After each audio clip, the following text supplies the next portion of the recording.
And banking stocks. If you had to invest in one banking stock going forward, what would it be? I know what you're gonna say, bro. Tell me. I know what you're gonna. I'm gonna let you're gonna say JP, but go ahead. Go ahead. Give your reasons. I'll give mine. I'll give it the bonus. Yeah, it's JP Morgan.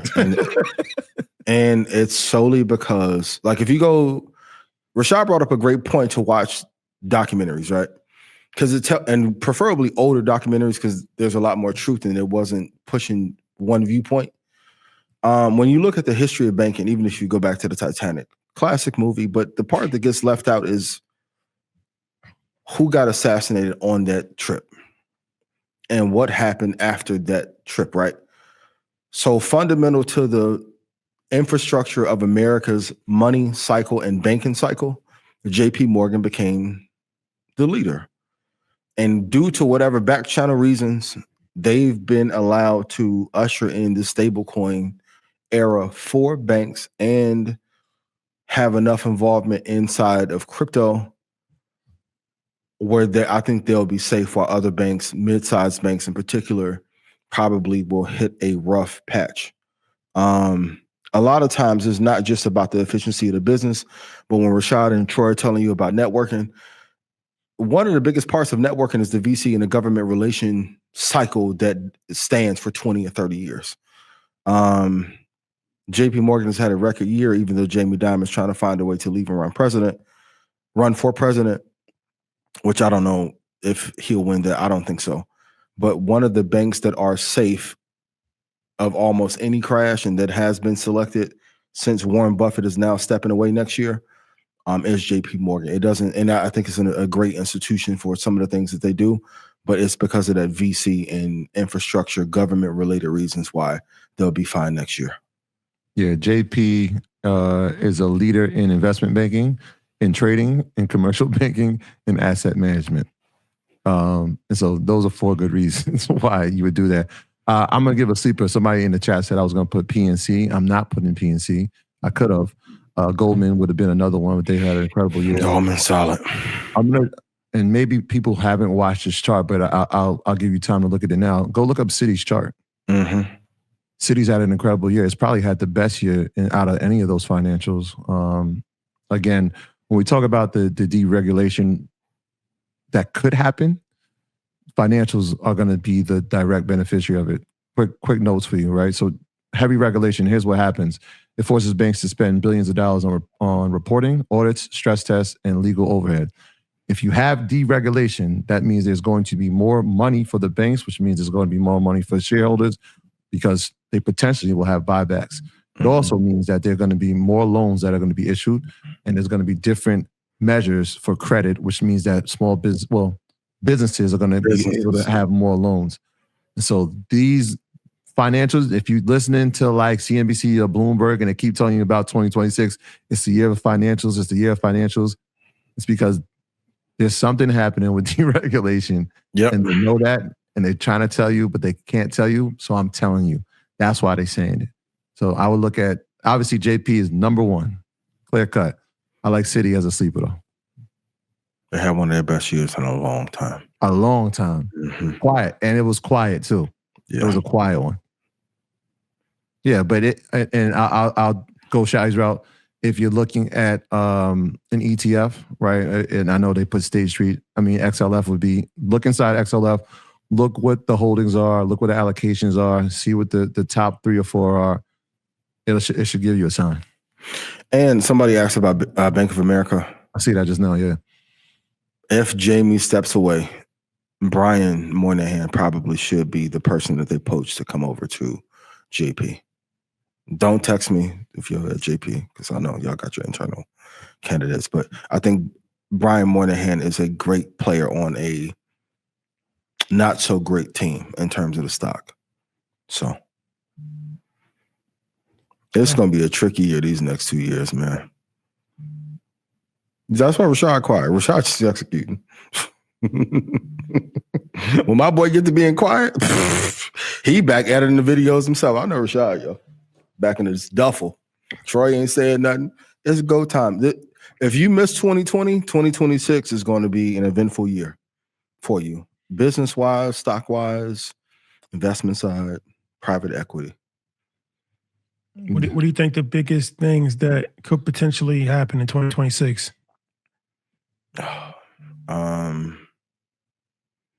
I think we'll start to see the start of the fall of one of the major tech CEOs step down.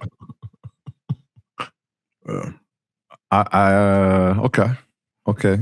I know where you're going with that. I'll say this because I watched Sam Altman speak last week, and I'm not convinced that they're not going to figure out a way to make them go public. He said that he doesn't want to. He knows that at some point he'll have to, but he knows the stress that comes with it. He doesn't look forward to it. It's the one thing that he doesn't want to do. But the reliance that a lot of these companies, right, and the uncertainty that a lot of these companies are facing are due to OpenAI. Whether it's Oracle, even NVIDIA, right? Like when we're how can they fulfill this to make sure that they're making profit? I think the OpenAI going public, I think the IPO market will be the big story. If we see SpaceX come on board here in 26 or 27 or early 27,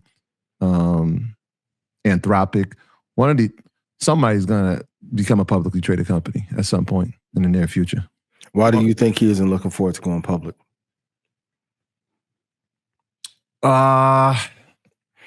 His words, the reporting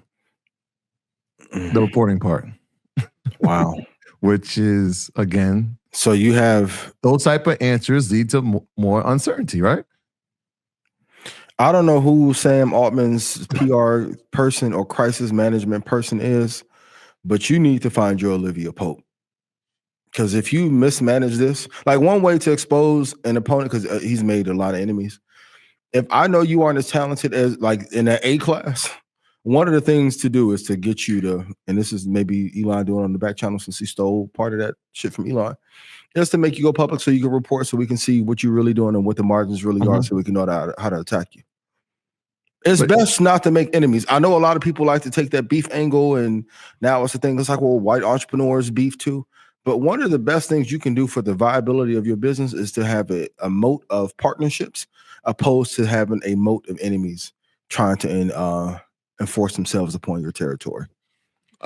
I'll throw this out to both of you. I'm interested in, is he, I mean, I know we said Vlad, right? CEO of the year. The real Vlad. The Vlad Tenev. Vlad Tenev. Wouldn't Sam Altman be in the conversation as well? If you think about it from this standpoint, think about the deals he's made in the past 6 months. Renegotiating the Microsoft deal, right? Getting more control there. Broadcom deal, NVIDIA deal, AMD deal, Oracle deal. And he's still like, that's a lot in 6 months for a private company. You know, he's done a lot, but there's also no benefit of him really going public. People go public to, raise the valuation of their company and to, make a lot of money. And I mean, they're doing that going private. They're going to have $1 trillion valuation privately. So it's an unusual situation, but I also think that there's a lot of downside when they go public was they're not really making money like that. And once you really start to see the numbers, they could look, so it's like, what happens if it goes public and the stock just free falls? Well, that was interesting. I'll make a point on that. And then what's your thoughts on that in terms of like where he's at in that CEO of the year conversation?